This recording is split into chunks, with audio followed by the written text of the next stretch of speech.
ملتمس ہوں ذاکر اہل بیت قبلہ جناب افضال علی اخونزادہ صاحب سے کہ وہ ذمہ ممبر ہوں۔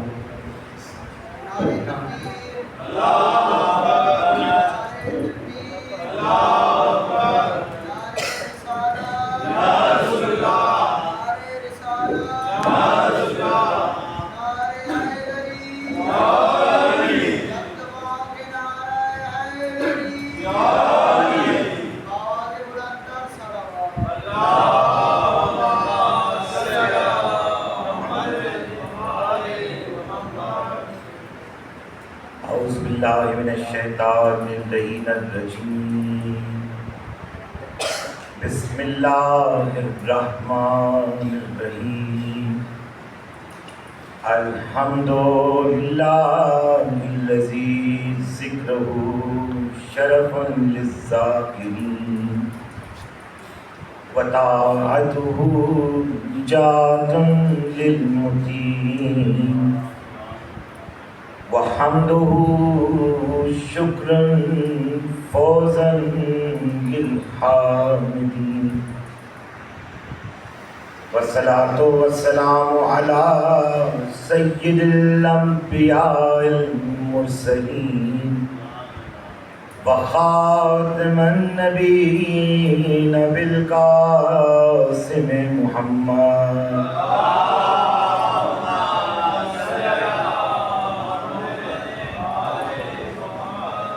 ثم الصلاة والسلام علی یاسوف الدین والایمان باب الامن والامان کلمۃ الرحمن الامام المظفر وشجاع الغضنفر ابو شبیر و شبر و حامل باب خیبر ان الذی سمعته امه حیدر و اہل بیتہ الطیبین الطاہرین المعصومین المیامین ولعنت اللہ علی اعدائہم ومنکر ولایتہم ومنکر مصائبہم ومنکر خلافتہم وامامتہم اجمعین صلوات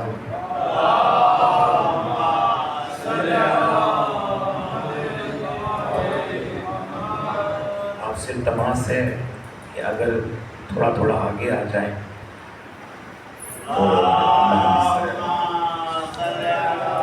محمد وآلہ محمد۔ ایک دعائے محبت آپ سب لوگوں کے ساتھ اس عقیدے کے ساتھ کرنا چاہتا ہوں۔ کچھ مرحومین کے نام میرے پاس ہیں اور ان کے علاوہ جتنے حاضرین محفل ہیں ان کے تمام مرحومین کو شامل کرتے ہوئے کہ بار الہ سید انصار حسین زیدی صاحب، سید سرفراز حسین زیدی صاحب، سید سعید زیدی صاحب، سید اونو محمد زیدی صاحب، سید گل محمد زیدی صاحب، سید رضا حسین زیدی صاحب اور ان کے اسی خاندان کے جتنے بھی مرحومین ہیں ان کے علاوہ حاضرین مجلس جو ہیں آپ کے جو مرحومین ہیں، اے خالق و مالک، اے ہمارے پالنے والے، اے ہمارے خالق و مالک، تجھے واسطہ جناب حسین کے اس آخری سجدے کا کہ روز قیامت، روز حشر، یوم الدین کے دن ان تمام مرحومین کے جتنے کے نام لیے ہیں اور جتنے حاضرین محفل ہیں ان کو جناب فاطمہ الزہرا سلام اللہ علیہا کی چادر کے سائے میں اپنی شفاعت سے بہرمند فرما۔ اس کے علاوہ مجھے دعا کا کہا گیا ہے کہ سید کلیم حیدر زیدی صاحب، والدہ فہیم زیدی صاحب، زوجہ سید عقیل زیدی صاحب اور دختر فہیم زیدی صاحب اور ان کے ساتھ حاضرین محفل میں جتنے اس فرش عزا پہ بیٹھے ہیں، بار الہ تجھے جناب سید السجاد کی اس بیماری کا واسطہ، تجھے جناب سکینہ کے زخمی کانوں کا واسطہ، جتنے بیمار ہیں ان کو شفاعت کل صحت کاملہ عطا فرما۔ بار الہ ہمارے جتنے جوان یہاں بیٹھے ہیں ان کو شکست جوانی سے بچا۔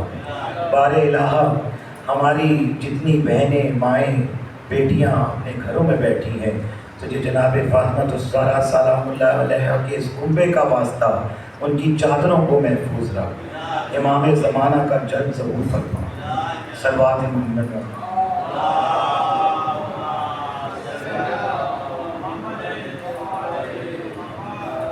عزاداران حسین، پچھلی 2 مجالس میں ہم مولا کی ولایت کو ذکر منبر بناتے ہوئے اور مولا علی کے ذکر کو نبی پاک کے حکم کو بجا لاتے ہوئے کہ اپنی مجالس کو ذکر علی سے مزین کرو، ہم کچھ آگے بڑھے تھے، جس سے قرآن میں ہم نے سورہ بنی اسرائیل کی 110 نمبر آیت پیش کی تھی اور یہ بتایا تھا کہ نبی اکرم نے، اللہ تعالیٰ نے نبی اکرم صلی اللہ علیہ وآلہ وسلم کو یہ حکم دیا تھا کہ اے رسول، جب آپ اپنی نماز پڑھتے ہیں تو اس کو تھوڑا آہستہ پڑھیں، لیکن ایسے آہستہ پڑھیں کہ اس سے مخفی نہ ہو۔ پھر اس کو حدیث رسول سے اور حدیث مولا امام جعفر صادق سے اور حدیث امام نقی علیہ السلام سے اور اس کے علاوہ حدیث امام باقر علیہ السلام سے بتایا تھا کہ جب اس آیت کا متن اور اس کی تشریح کا پوچھا گیا تو انہوں نے بتایا تھا کہ اللہ سبحانہ و تعالیٰ اپنے رسول کو کہتا ہے کہ اے رسول، اپنی نماز کو آہستہ پڑھ، لیکن ولایت علی کا اقرار علی سے مخفی نہ رکھ۔ میں اس موضوع کو آگے بڑھانا چاہتا ہوں، چونکہ یہ کسی مولوی کی بات نہیں ہے، چونکہ یہ میری آپ کی بات نہیں ہے، چونکہ یہ آئمہ اطہار کی بات ہے، چونکہ یہ اس امام کی بات ہے کہ جس نے ہمیں ہمارا فقہ دیا، ہمیں اصول دین دیے، ہمیں ہر احکام جو ہمارے دین اور ہماری شریعت سے وابستہ ہے وہ ہمیں سمجھائے۔ یہ الگ بات ہے کہ انہوں نے جو اپنی کتابیں دی وہ اپنے منتخب ناموں سے دی۔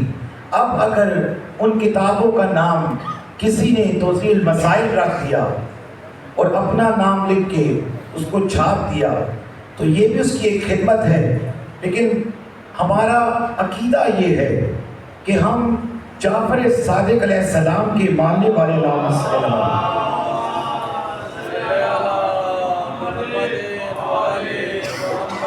ان کے ماننے والے ہیں، ان کے فقہ پہ ہیں، جعفریہ کہلاتے ہیں، تو ہم وہ کرتے ہیں، اس طرح سے احکامات کو بجا لاتے ہیں جیسے یا آئمہ نے کہا ہے یا محمد مصطفیٰ صلی اللہ علیہ وسلم نے کہا۔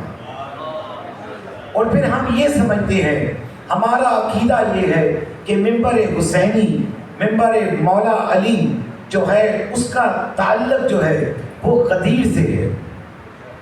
سب سے بلند و بالا منبر، سب سے بڑا منبر، یا ایسے کہہ دوں کہ اگر مسجد نبوی کو لیں تو کم از کم 1,00,000 آدمی، 1,00,000 صحابی اس میں نہیں آتے تھے۔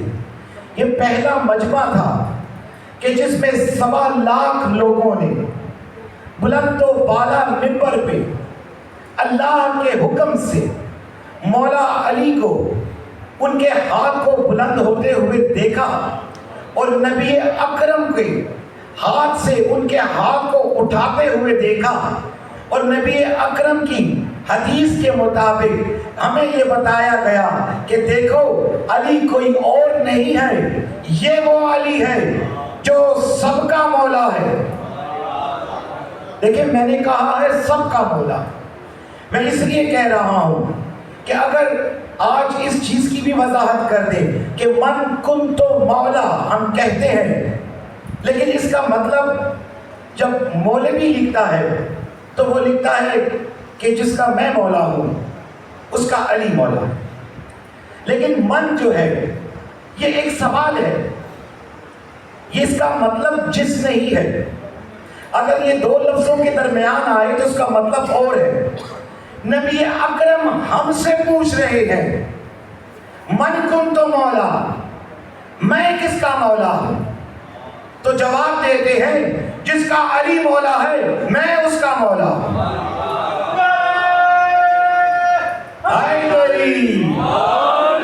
لیکن کتنا تبدیل کر دیا گیا ہے اس کو. یعنی مولا کہیں جس کا میں مولا ہوں، علی اس کا مولا ہے. لیکن نبی پاک تو ہمیں اصحابہ کرام کو جو سامنے کھڑے ہیں ان سے پوچھ رہے ہیں کہ جاننا چاہتے ہو کہ میں کس کا مولا ہوں؟ ارے میں اس کا مولا ہوں جس کا علی مولا ہے. اس کا متن ہی کچھ اور ہے، اس کی تشریح ہی کچھ اور ہے، یہ تو الفاظ ہی کچھ اور ہیں. اور پھر ہم نے یہ دیکھا ہے کہ ہر جگہ پر یہ تو کہہ دیا گیا ہے من کنت مولا فہذا علی مولا، من کنت مولا فہذا علی مولا. لیکن اس سے پہلے ایک خاص خطبہ دیا گیا ہے جو غدیر کے مقام پہ دیا گیا ہے، جس میں میرے نبی پاک صلی اللہ علیہ وسلم نے کہا ہے کہ دیکھو اے لوگو، علی سے بیزار مت ہو جانا. اگر آپ سوشل میڈیا کا دور ہے، گوگل پہ بھی لکھیں خطبہ غدیریہ تو یہ پیغام ہے، اس کو پڑھیے گا. ایک طویل خطبہ ہے، اس میں مولا علی کا جو مطلب ہمیں نبی پاک نے بتایا ہے، کاش کوئی وہ پورا ہمیں سمجھا ہے، کہ جس میں وہ کہتے ہیں کہ اے لوگو، علی سے کبھی بیزار مت ہو جانا، دیکھو علی کو چھوڑ مت دینا. اور تیسری بات کرتے ہیں کہ اے لوگو، علی کی ولایت کے منکر مت ہو جانا. اور پھر ایک دلیل دیتے ہیں کہ تم نے سورہ یاسین میں پڑھا ہے نا امام مبین، یہ علی وہی امام مبین ہے. آپ پڑھیے گا اس خطبے کو، یہ علی ہے جو امام مبین ہے، یہی تمہارا امام ہے. پھر کہتے ہیں کہ یہی ہے جس نے ہدایت دینی ہے. ارے نبی کہہ رہے ہیں، اور نبی کب کہتے ہیں؟ جب خدا کہتا ہے. ہمارا عقیدہ یہ ہے کہ ہمارا نبی اللہ کے حکم کے بغیر نہیں بولتا ہے، چاہے وہ منبر پہ ہو، چاہے وہ چادر کسا کے نیچے ہو، چاہے وہ اس حالت میں ہو کہ پشت حسین ہو، چاہے وہ اس حالت میں ہو کہ جناب فاطمہ الزہرا سلام اللہ علیہا جب ان کے گھر میں داخل ہو تو نبی پاک اٹھ جائیں. یہ جتنے بھی ایسے عمل ہمارے نبی پاک نے ہمیں بتائے ہیں، یہ خود سے نہیں کیے، یہ اللہ کی تعلیمات پہ، یہ اللہ کی آیات پہ، یہ اللہ کی وحی کے مقابلے میں کیے. لیکن جہاں پہ نبی پاک ایک وقت میں آتے ہیں، بار بار اپنے رب سے کہتے ہیں اے رب وہ موقع دے دے کہ علی کی ولایت کا ایک بار کھل کے اقرار کر سکو. یعنی نبی بھی ہماری طرح مولا علی کی ولایت کا اقرار کرنے کو ترستے تھے. منافقین کا دور تھا، سورہ منافقین اتری ہے، اس لیے تو کہا گیا نا لا تجہر، کہ مت پڑھو اونچا، کیونکہ منافقین کو اور کسی کے ساتھ کوئی مسئلہ نہیں تھا، علی کے ساتھ مسئلہ تھا. اور اگر کسی کو شک ہو تو کیا یہ کافی نہیں کہ نبی اکرم محمد مصطفیٰ صلی اللہ علیہ وسلم کہتے ہیں کہ اگر ہم اپنی بزم میں، ہم اپنی محفل میں کسی منافق کو پہچاننے کی کوشش کرتے تھے تو ذکر علی کرتے تھے. اگر چہرہ کھل جاتا تھا تو علی والا ہوتا تھا، مومن ہوتا تھا، مسلمان ہوتا تھا، اور اگر چہرہ اتر جاتا تھا تو منافق ہوتا تھا.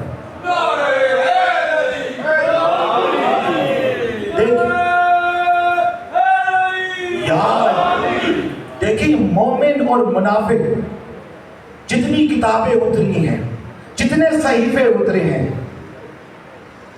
محمد مصطفیٰ صلی اللہ علیہ وآلہ وسلم سے پہلے، قرآن سے پہلے پہلے ہوتا تھا مسلمان، پہلے ہوتا تھا کافر، اگر کسی نبی کو مانتا تھا تو اللہ والا ہوتا تھا، نہیں مانتا تھا تو کافر ہوتا تھا۔ لیکن جب قرآن پاک آیا تو پوری سورہ منافقون آپ کے لیے بھیجی گئی۔ پھر یہ بتایا گیا کہ اب کفار تو تھے ہی تھے، لیکن منافق ایسے ہیں کہ جنہیں جہنم کا سب سے نچلا درجہ دیا جائے گا اور ان کو آگ میں ڈالا جائے گا، یعنی کافروں سے بھی نچلا درجہ۔ اور پھر یہ بتایا گیا کہ منافق کی موت جو ہے وہ نعرہ حیدری ہے، منافق کی موت جو ہے وہ ذکر علی ہے، منافق کی موت جو ہے وہ یہ ہے کہ آپ اللہ کے بعد اس کی رسالت، نبی پاک کی رسالت کے بعد علی کی ولایت کا اقرار کرو۔ اور ہم مولا علی کی ولایت کا اقرار اپنی سانسوں کی طرح، جیسے سانس کی ڈوری چل رہی ہے نا، سانس آتی ہے علی، سانس جاتی ہے علی، ہم لطف لیتے ہیں، ہم سرور لیتے ہیں۔ ہمارے لیے نبی پاک نے یہ مجالس بنائی ہے کہ ہم اکٹھے ہوں، کوئی نعرہ مارنے والا ہو، کوئی سنانے والا ہو، کوئی چہرہ کھلا کے بتانے والا ہو کہ دیکھو اس فرش عذاب پہ علی والے بھی ہیں، رسول والے بھی ہیں، خدا والے بھی ہیں، اور کوئی منافق نہیں ہے۔ کیونکہ ہم نے تو اگر علی کو دیکھا ہے تو کبھی بستر رسول پہ دیکھا ہے۔ اب یہ ہماری قسمت کہ کسی نے کہہ دیا کہ بستر رسول پہ تو فلاں فلاں بھی تھے۔ ہمارا جواب یہ ہے کہ ہم جس دن کی بات کر رہے ہیں اس دن وہاں پہ سونا نہیں تھا، وہاں پہ قتل ہونا تھا۔ ہمیں کوئی ایسی رات بتاؤ کہ جہاں پہ کوئی یہ سوچ کے آ جائے کہ میں اگر مشرک مجھے دیکھے گا، منافق مجھے دیکھے گا تو اس کو علی نہیں رسول نظر آئے گا تو وہ تلوار پہ مجھ پہ چلے گی۔ میرا دل چاہتا ہے کہ آپ کو یہ بھی بتاتا چلوں کہ منافق ہے کیا۔ منافق نفق سے نکلا ہے۔ نفق عربی میں کہتے ہیں ایک ایسی سرنگ کو کہ جو یہاں بھی ہو اور وہاں بھی ہو۔ جو بھائی عرب گئے ہیں انہوں نے اکثر دیکھا ہوگا، انگلش میں ہم ٹنل بولتے ہیں، یہاں سے گاڑی گزرتی ہے، وہاں سے گاڑی نکلتی ہے۔ یہ جو نفق ہوتا ہے، ایک سمت والا سمجھتا ہے کہ یہ میرے ساتھ ہے، دوسری سمت والا سمجھتا ہے کہ یہ میرے ساتھ ہے۔ اس کو کہتے ہیں نفق۔ اسی سے نکلا منافق، یعنی وہ ہستی کہ جو علی کو کہے کہ میں تیرے ساتھ بھی ہوں، اور کفار کو کہے کہ میں تیرے ساتھ بھی ہوں۔ ارے ایسے ہی تو نہیں، کئی بار علم پھینک کے لوگ واپس آ جاتے تھے، وہاں بھی کچھ رشتے ناطے نکل آتے تھے نا، وہاں بھی کچھ رشتے ناطے نکلتے تھے۔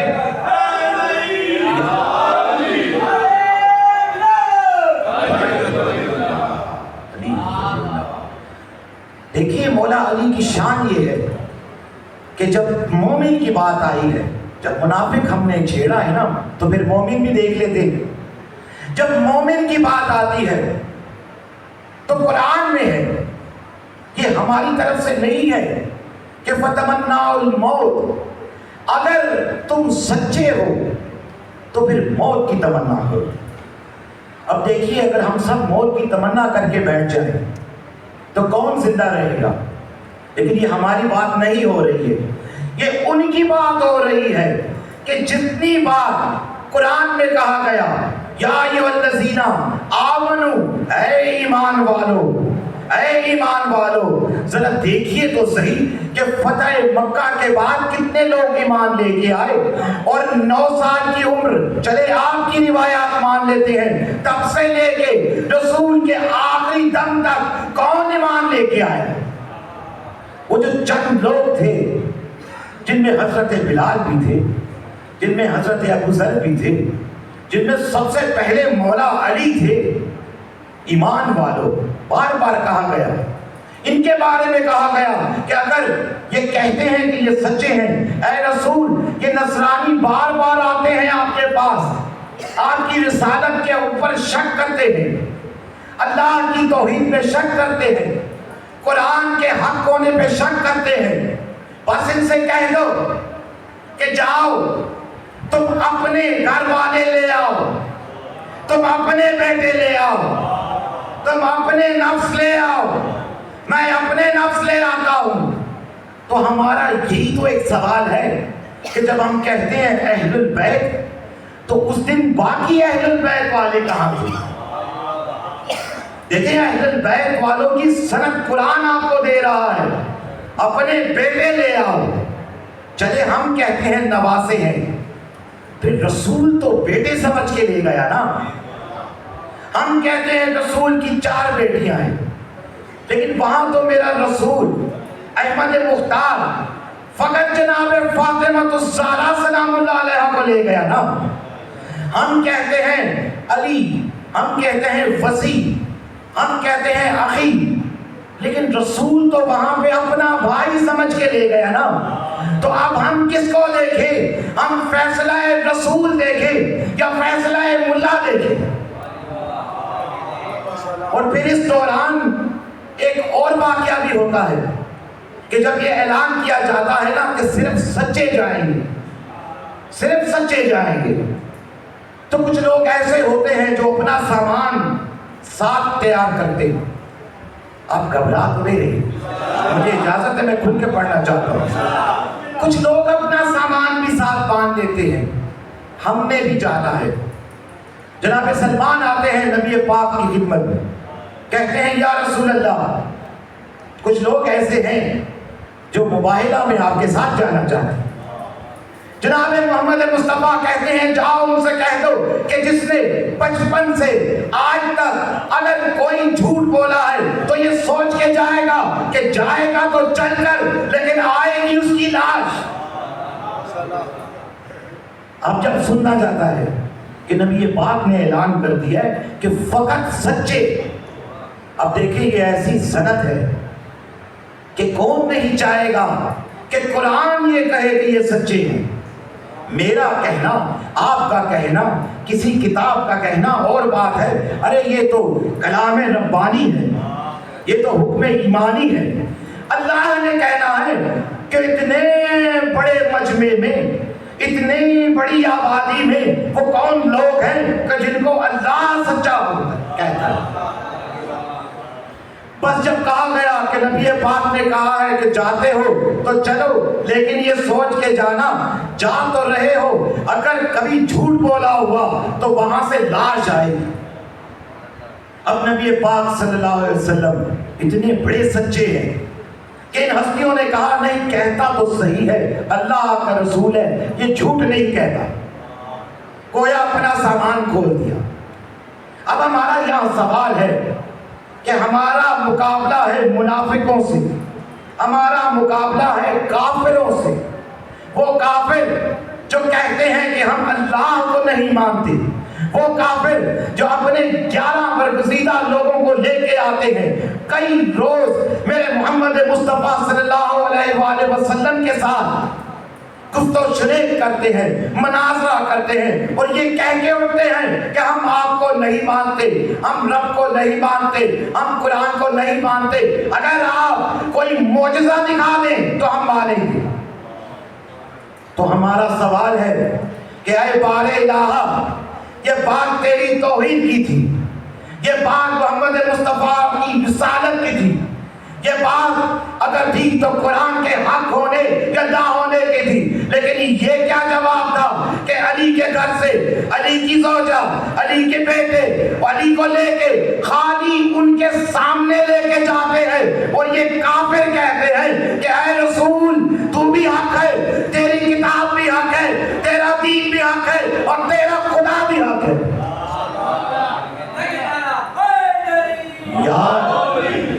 یعنی صرف چہرے دیکھ کے ہمارے آگے تو ان ائمہ کی کتابیں ہیں۔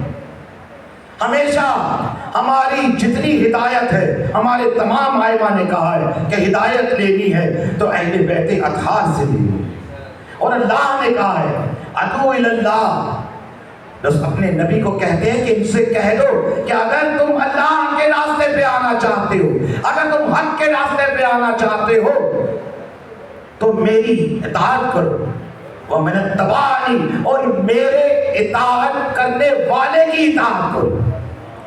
ارے یہ کون تھا کہ جس کی اطاعت کرنی تھی؟ چلے ہم اس کو اور آسان کر لیتے ہیں کہ کہیں جب بھی کسی کے لیے رسول کے بعد اللہ کی طرف سے اس کی صداقت، اس کی شرافت، اس کے فضائل، اس کی شان پہ کوئی آیت اتری ہو تو اس کا مطلب یہ ہے کہ یہ وہ ہستی ہے جو جس کا ذکر اللہ رسول سے کر رہا ہے، کیونکہ میں نے قرآن میں کسی اور کا ذکر ہی نہیں دیکھا ہے، کسی کا ذکر نہیں دیکھا ہے۔ اگر دیکھا ہے تو ایک اس وقت دیکھا ہے کہ جب نبی اپنی مسجد میں ہے اور مولا علی حالت رکوع میں ہے۔ اب میری سمجھ سے یہ باہر ہے، یہ نماز ہے، اگر نماز میں خیال بھی آ جائے تو نماز باطل ہے۔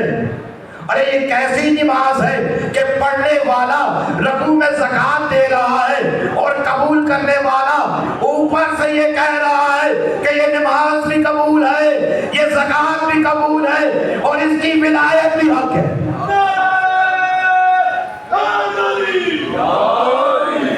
جب بھی دیکھتے ہیں مولا علی کو تو یا تو حالت نماز میں آیت آ رہی ہے یا جنگ کے میدان میں آ رہی ہے۔ کیسے آ رہی ہے کہ جنگ بدر میں جب مولا محمد مصطفیٰ اکیلے رہ جاتے، ایک علی اپنی تلوار کو لے کے سینہ سفر ہے، کبھی یہاں حملہ کرتا ہے، کبھی وہاں حملہ کرتا ہے۔ ہم نے پڑھا ہے کہ ایک صحابی آیا ہمارے رسول کو کہتا ہے کہ یا رسول اللہ میری تلوار ٹوٹ گئی ہے۔ نبی اکرم نے اس کو ایک چھڑی عنایت فرمائی، تلوار نہیں دی، اس لیے کہ جانتے تھے کہ کوئی کہہ دے گا کہ اس کو بھی اللہ کی طرف سے تلوار ملی تھی۔ یہاں تک کہ وہ صحابی لڑتے لڑتے میرے مولا کے اوپر شہید ہو گیا، اس کی عظمت کو سلام، لیکن تلوار نہیں دی۔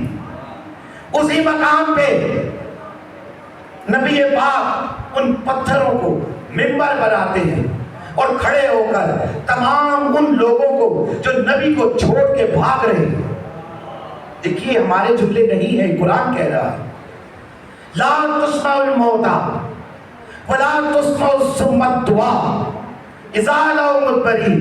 اے رسول ان کو مت بلاؤ، یہ زندہ لاشیں ہیں، یہ آپ کی بات کا جواب نہیں دے سکتے۔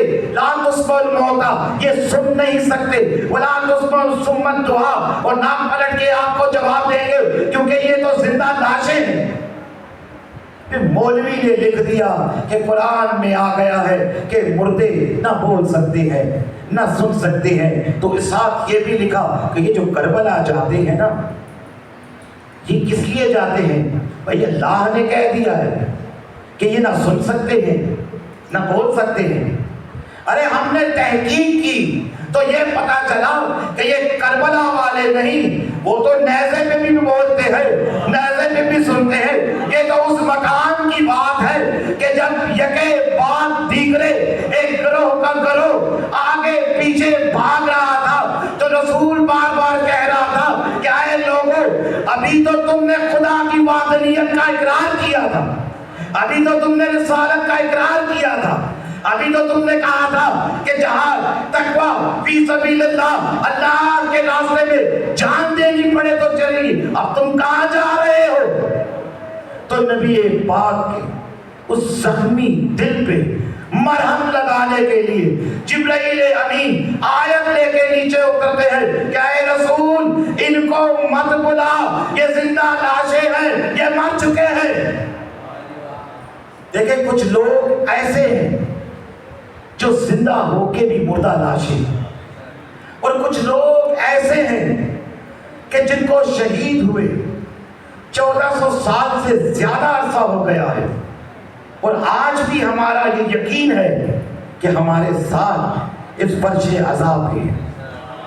دیکھیے زندگی بہت ہے۔ جب میرے رب نے کہا میں کچھ وقت آپ کا لے رہا ہوں، جب رب نے کہا کہ فتمنّاء الموت، اگر تم سچے ہو تو موت کی تمنا کرو، تو ایک مقام ایسا آیا کہ جب جنگ صفین میں عمرو و عاص جو تھا، اس نے دیکھا کہ مولا علی بار بار پکار رہے ہیں، ہے کوئی جو میدان میں آئے؟ تو حاکم وقت نے کہا کہ اے علی، کیوں نہ ایسا کرے کہ میں اور تو بدو راز پراز جنگ کرے اور ان مسلمانوں کا قتل بچ جائے۔ مولا علی کی پیاسی تلوار نیام میں منتظر تھی۔ مولا علی نے اپنی تلوار نکالی نہیں، اپنی نیام میں رکھی اور کہا کہ ایسا ہے تو آؤ، علی ابن ابی طالب تیار ہے۔ تاریخ کہتی ہے کہ جب یہ وقت آیا تو حاکم وقت نے عمرو و عاص کو آگے کیا کہ میں نہیں، تم جاؤ گے۔ جب یہ پیچھے مڑتا ہے تو وہاں اس کو حاکم وقت کی تلوار نظر آئی۔ اب یہ غریب پھنس گیا، ادھر ذوالفقار ہے، پیچھے حاکم وقت کی تلوار ہے۔ اب یہ کیا کرے گا؟ بس بڑھتا تو ہے، اس تلوار کی زد سے بچنے کے لیے آگے بڑھتا ہے، لیکن جیسے میدان میں آتا ہے ایسا کام کرتا ہے کہ اس پاک منبر پہ میں نہیں بتا سکتا، بس اتنا کہوں گا کہ خود کو برہنہ کرتا ہے اور واپس بھاگ جاتا ہے۔ اب سارے قبیلے پریشان ہوتے ہیں کہ یہ اس نے کیا کیا، تو اس سے پوچھتے ہیں کہ یہ تم نے کیا کیا، تم میدان چھوڑ کے بھاگ گیا۔ عمرو و عاص کہتا ہے کہ تم نہیں جانتے یہ علی ہے، جب اس کی ذوالفقار نکلتی ہے تو جب تک اپنے مخالف کے جگر کا لہو نہ چاٹ جائے نیام میں واپس نہیں جاتی۔ ارے اس کے مقابلے میں جو زندہ بھاگ بھی جائے وہ بھی بہادر ہے۔ پھر موقع آیا، مرحب کی بات آئی، انتر کو فنا فی النار کیا۔ مرحب کی جب بات آتی ہے تو مرحب کو کہتے ہیں میرے مولا، کیا ہے مرحب؟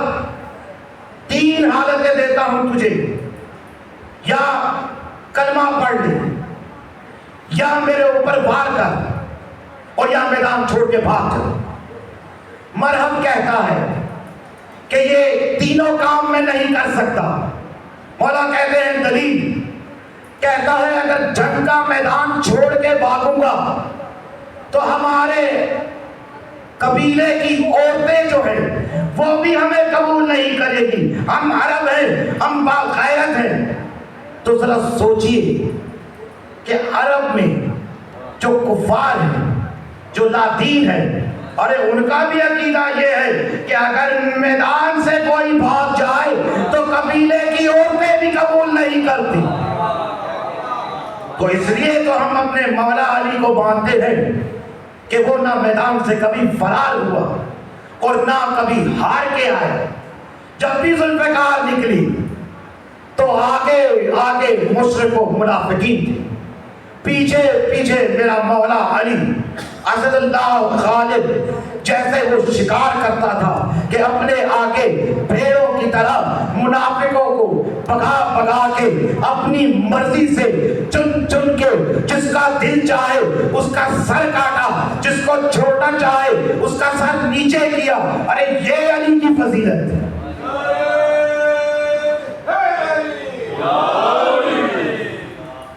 جناب مولا علی کی ولایت بار بار ہر دور میں یہ سوال اٹھایا گیا ہے، اور ہمارے عقیدے کے مطابق ہم پہ یہ فرض ہے کہ ہم چاہے کسی مدرسے سے پڑھ کے آئے ہوں، ہم چاہے کسی استاد سے سیکھ کے آئے ہوں، ہم چاہے نسل در نسل اپنے دادا پردادا سے سیکھ کے آئے ہوں، لیکن جو حق کی بات ہے وہ یہ ہے کہ جب بھی علی کی بات آ جائے تو ہمیں رسول کا کہنا ماننا پڑتا ہے کہ اِنَّ عَلِيٌّ مَعَ الْحَقِّ وَحَقٌّ مَعَ عَلِيٍّ، کہ علی حق کے ساتھ ہے اور حق علی کے ساتھ ہے۔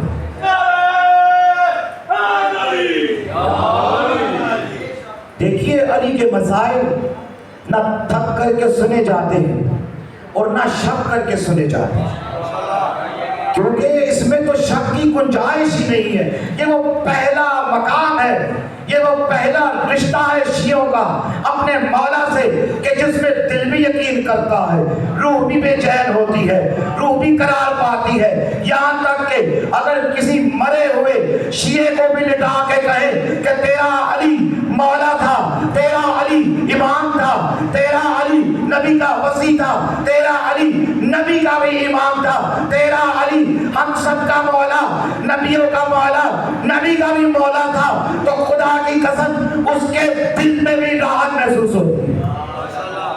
ہم تو زندہ ہیں اور پھر ہم علی کو محدود کیسے کریں؟ عدل ہے تو علی، عدالت ہے تو علی، اظہار ہے تو علی ہے، سیف ہے تو علی ہے، کردار ہے تو علی ہے، میدان ہے تو علی ہے، شجاعت ہے تو علی ہے، امامت ہے تو علی ہے، ولایت ہے تو علی ہے، کرامت ہے تو علی ہے، ارے یہاں تک کہ شفاعت ہے تو علی ہے، یہ بھی محدود ہے، پولیس صلات ہے تو علی ہے، یوم الدین کا مالک ہے تو علی ہے، صاحب ذوالفقار ہے تو علی ہے، قاتل جان ہے تو علی ہے، ارے علی وہ ہے کہ جس کے لیے ایک جملہ کافی ہے کہ جب جس کو نبی کہہ دے یا مثلا لجائے اے وہ ہستی کہ جس کو کوئی جان نہ سکے۔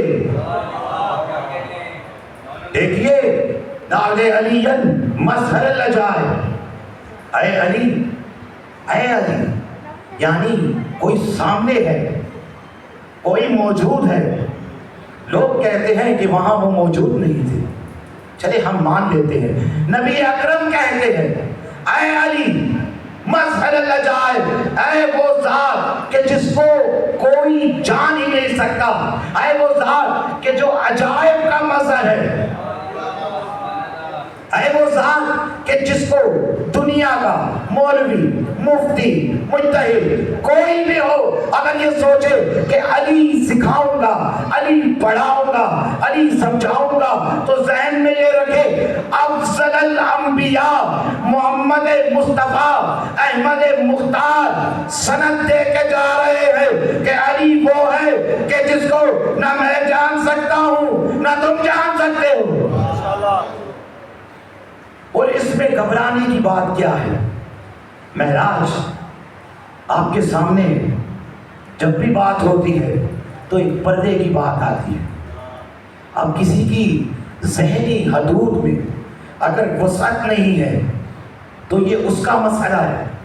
ہم تو جانتے ہیں نا کہ نبی اکرم نے کہا تھا کہ جب پردے سے ایک ہاتھ باہر نکلا نا تو اس میں مولا کی انگوٹھی کو دیکھ کے بے ساختہ میرے نبی اکرم نے کہا کہ یہ معراج کی شب کہاں ہاتھ مارا۔ دیکھیں جب کسی کے پاس اچانک کوئی رتبہ، پیسہ، کچھ ایسا آ جائے تو ہم اکثر کہتے ہیں کہ جی فلاں نے بہت بڑا ہاتھ مارا۔ نبی پاک کہہ رہے ہیں کہ معراج کی شب کہاں ہاتھ مارا کہ ہم سے بھی پہلے کے آئے ہوئے ہیں۔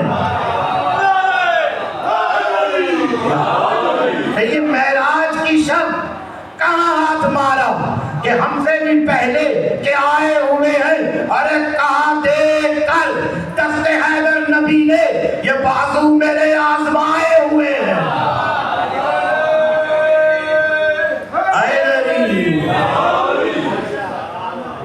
یہ وسعت ہے۔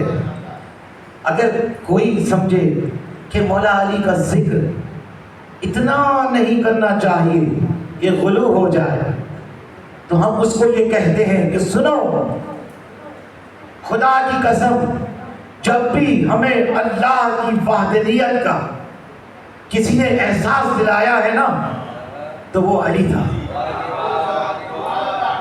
خدا کی قسم ہم جب پڑھتے ہیں کہ میرے مولا علی ارے ہزاروں لاکھوں کے مجمع کی بات نہیں ہے، کوئی بھی نہیں نکلا کسی ویرانے کی طرف، راتوں کو کسی ویرانے میں، راتوں کو کسی قبرستان کی قبر کے پاس، راتوں کو کسی اجاڑ مقام پہ اپنے آنسو بہا کے کسی نے یہ نہیں کہا کہ یا غیاث المستغیثین، اے سب کو پناہ دینے والے، اپنے رب سے بات کر رہے ہیں، یا اول الاولین، اے رب، اے وہ رب کہ نہ تجھ سے پہلے کوئی تھا اور نہ تجھ سے بعد کچھ ہوگا، یا نور و یا قدوس، اے پاک و پاکیزہ، اے تیری سبحان تیری قدرت پہ، سبحان تیری ذات پہ، سبحان تیرے فضائل پہ، سبحان تیرے ناموں پہ۔ یہ کس نے بتایا ہے؟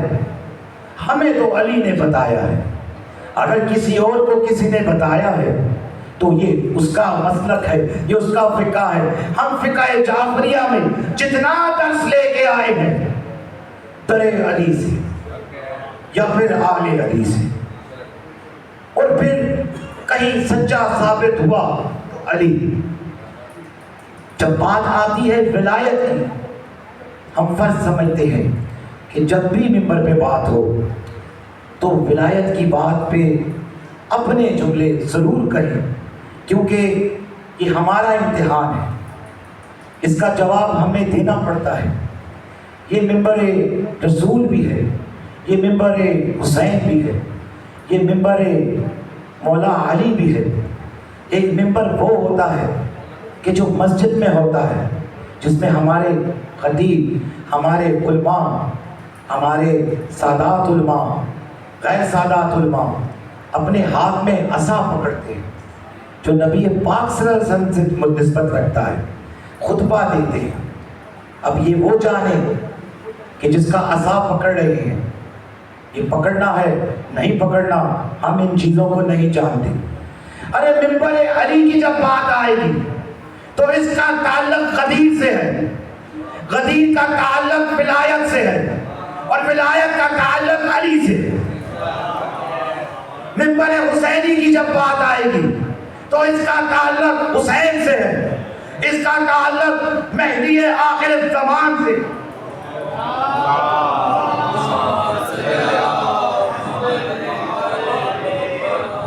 تقدس مسجد یہ ہے کہ کوئی کافر نہ جائے، تقدس مسجد یہ ہے کہ کوئی ناپاک نہ جائے۔ کوئی ایسا شخص اگر مسیحی ہے تو ہم یہ سوچتے ہیں کہ ہمارے فقہ میں جب ہم جاتے ہیں، وضو کرتے ہیں، غسل کرتے ہیں، پاک صاف ہو کے خوشبو لگا کے اندر جاتے ہیں۔ ایک شخص جو مسلمان ہی نہیں ہے، اس نے کبھی غسل ہی نہیں کیا، اس نے کبھی وضو ہی نہیں کیا، وہ ادھر نہیں جاتا ہے۔ یہ حرمت ہے اللہ کے گھر میں۔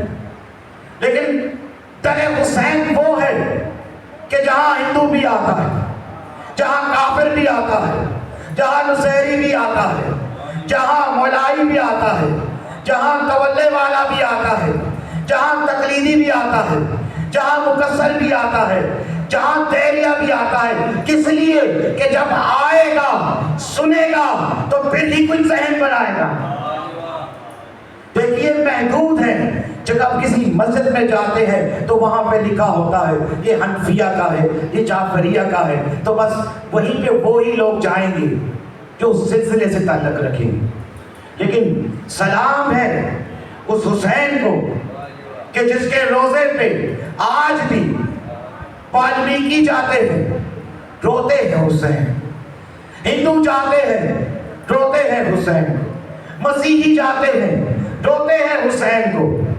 گویا حسین سب کا ہے، گویا حسین کے ساتھ ہر فقہ کا، ہر ذات کا، ہر مسلک کا اتنا پیار ہے کہ جس کو دل کا سکون چاہیے وہ در حسین پہ جاتا ہے۔ اور رہ گئی نجف اشرف کی بات، رہ گئی علی کے در کی بات، تو زندگی مختصر ہے، نہ جانے اگلے سال میں کہاں آپ کہاں، لیکن آپ کو گواہ بنا کے ایک پیغام دینا چاہتا ہوں کہ یہ زبان کاٹ دو، جس کو جہاں کاٹ دو، ارے ٹکڑے ٹکڑے کرو میرا سارا بدن،